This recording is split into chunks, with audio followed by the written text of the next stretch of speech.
Hi, I'm Lucas Capone. And I'm Jack Coleman, and this is CBA Newsroom. Our top stories this week are interviews with Mr. Mazzaccaro about his return to CBA and the track team, Mr. Butler about the spring Montana trip, and, as always, our weather with Michael Paduano. But before we get into the top stories, here are some of this week's top news. The indoor track team won their 7th straight state title this past week. The Colts won 3 events on their way to winning the title by 23.5 points over second-place Union Catholic on Saturday in Toms River. The Christian Brothers Academy wrestling team took multiple podium spots at the 2017 District 24 Championship on Saturday at Freehold Township High School. Senior Nick Schutzenhofer, 106 pounds, Junior Richie Kohler, 113 pounds, Junior Christian Ricanatini, 145 pounds, and Junior Sam Houston, 182 pounds. Each won their weight class.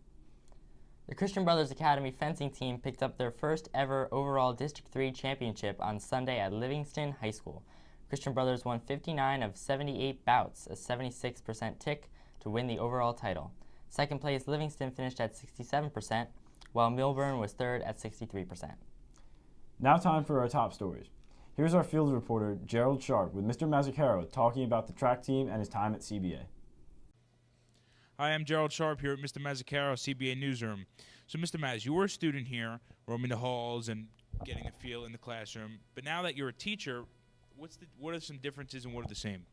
So, I graduated in 2011, and I'd say that's not too long ago. The kids might be different. Some of the teachers are different, but a lot of it's the same, A lot of the teachers that I loved having here are still here, and I'm still learning from them every day. Same way, I'm learning from the new students that are here. So I guess the thing that I'd say stays the same is the fact that you're constantly learning in the halls here. So I'd say I've learned as much in my first year teaching as I have in any year as a student, so that's awesome. I mean, some of the differences are I can sit at the front of the classroom, no longer, staring at the teacher, dozing off, Instead, I'm in front of everyone, making sure that I'm on my A game the whole time. So biggest difference probably just, a little bit of proximity, right? Now I'm closer to the board, further away from the back of the room. Right, exactly. So the track team just won a state championship. Congratulations.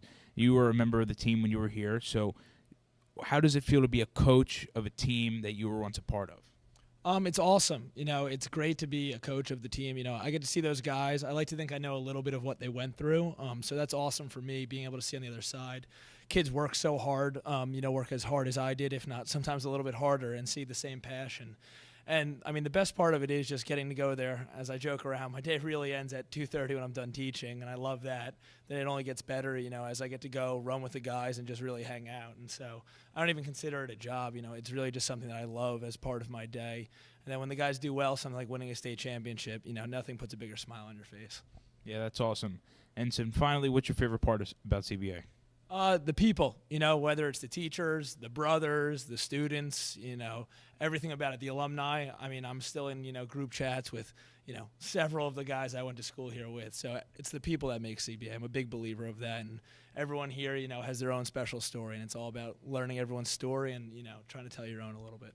Yeah, that's exactly right. Well, thanks for being on Newsroom. Appreciate it. Gerald Sharp, thank you. Here's our interview with Mr. Butler about the spring Montana trip.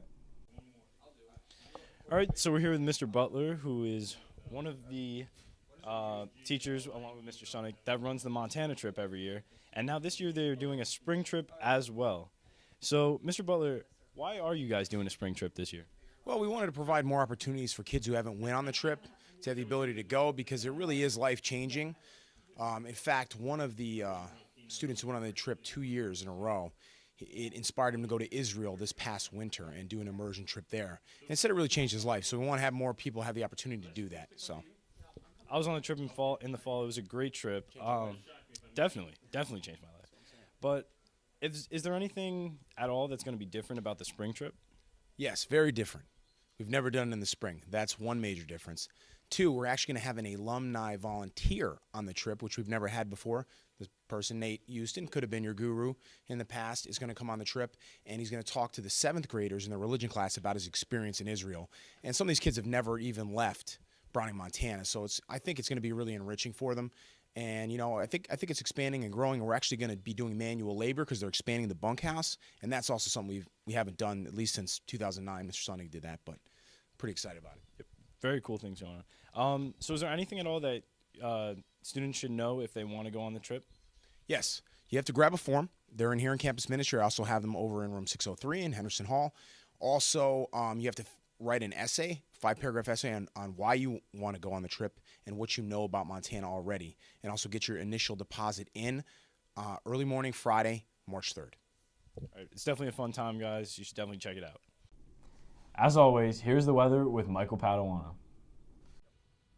Hello, it's beautiful outside right now. Temperatures are unseasonably warm in the mid-50s, but it's going to get a little bit cold at the end of the week. A few rain chances this week.